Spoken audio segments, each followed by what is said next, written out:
वडील असतात। लहानपणीच काय होतं, त्याची आई वारते। आई वारल्यानंतर वडील त्या मुलाचा सांभाळ अगदी प्रेमानं करतात, त्याला काही कमी पडू देत नाहीत, कारण की आई वारलेली असते ना। हळूहळू मुलगा मोठा होतो, मोठा झाल्यानंतर त्या मुलाचं लग्न होतं आणि लग्न झाल्यानंतर सुनबाई घरात येते। वडील आपला व्यवसाय सांभाळत असतात।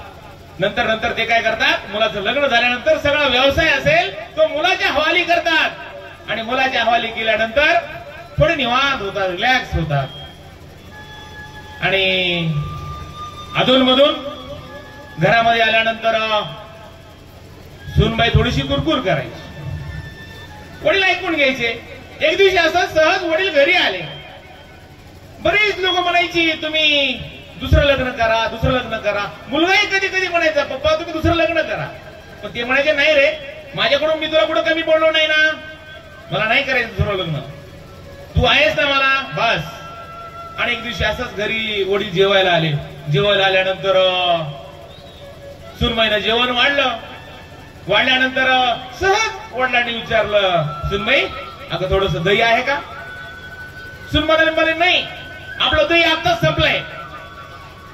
आणि तेवढ्यामध्ये मुलगा पण वडिलांच्या पाठोपाठ जेवायसाठी घरी आला होता आणि तो वॉशरूमला वॉश घेत होता, हातपाय धुत होता। त्यानं हे बायकोचं बोलणं ऐकलं की आपल्या घरामधलं दही आत्ताच संपलंय, त्यालाही वाटलं संपलं असेल। वडील बिचारे जेवले, जेवल्यानंतर आपल्या कामावर निघून गेले आणि मग कामावर निघून गेल्यानंतर हा मुलगा जेवायला बसला। मुलगा जेवायला बसल्यानंतर सुनबाईनं दह्याचा डबा खाली आणला, नवऱ्याला वाटीमध्ये दही वाढलं, मुलगा जेवण केला, मुलाने जेवण केलं। जेवण केल्यानंतर कामावरती गेला, त्या ठिकाणी वडील होते आणि वडिलांना म्हणलं पप्पा तुम्ही आत्ताच्या आत्ता आपल्याला कोर्टामध्ये जायचंय। वडील म्हणले काय झालं रे बाबा? नाही म्हणे आपल्याला आत्ताच्या आत्ता कोर्टामध्ये जायचंय। तुम्हाला अरे नाही ना, मी काय केलंय, काय झालंय? अरे मी तर तुला कुठंच कमी पडलो नाही, तुला तळ हातातल्या फोडाप्रमाणे जपलो, कोर्टामध्ये कशाला जायचंय? ते म्हणे नाही तुमचं दुसरं लग्न करायचंय। आणि ते म्हणे दुसरं लग्न माझं नको ना, कशाला, मी कुठं कमी पडलोय तुला?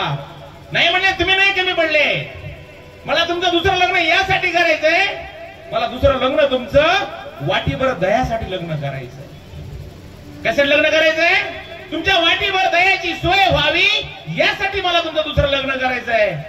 आणि उद्यापासून हा तुमचा जो व्यवसाय ना हा तुमचा तुम्ही सांभाळायचा आणि मी तुमच्याकडे एक कामगार म्हणून कामाला राहणार। मग तिला माझ्या बायकोला कळेल वाटीभर दह्याची किंमत काय असते। काय बोध घ्यायचा रे मुलांना, एखाद्यातून पालकांना काय बोध घ्यायचा?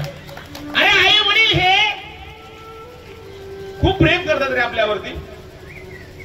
आई वडील किती म्हातारे झाले ना, आपल्या अंगणामध्ये एखादं झाड असतं पा, त्याचं वय झाल्यानंतर भलं ते फळं देणार नाही, बरोबर आहे की नाही? पण गार सावली मात्र आपल्याला देतं। तसं आई वडील किती म्हातारे झाले ना, त्यांच्यापासून आपला आर्थिक लाभ होणार नाही, धनलाभ होणार नाही, पण आपल्या मुलांबाळावरती काय करतील ते चांगले संस्कार मात्र नक्की करतील।